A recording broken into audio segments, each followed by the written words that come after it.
Hi viewers. మన పిల్లల్ని స్కూల్కి పంపించే విషయంలో మనం ఎంత శ్రద్ధగా ఉంటున్నామో అది మనకే తెలుసు.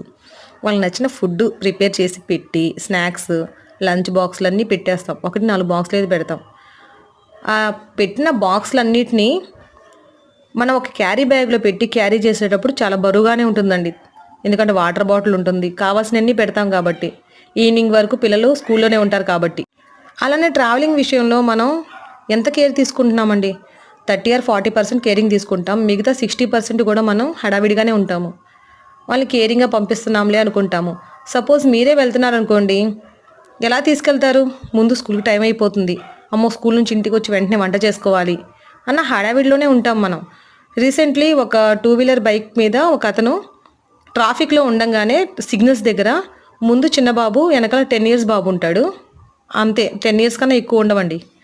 ఆ బాబుని తీసుకొని తను సిగ్నల్ లైట్ ఇవ్వగానే, అంటే సిగ్నల్ లైట్ మనకి గ్రీన్ జోన్ ఇవ్వగానే స్పీడ్కి వెళ్ళిపోతున్నాడు.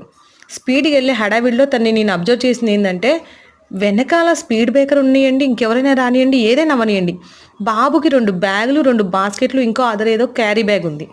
ఇవన్నీ మోస్తూ ఉన్న వెనక బాబు పరిస్థితి ఎలా ఉందంటే పట్టుకోవడానికి ఛాన్స్ లేదు. థింక్ చేయండి మీరు, ఎలా ఉంటుంది అబ్బాయి పరిస్థితి. 10 years బాబు, అతను ఎవరైనా అవనియండి.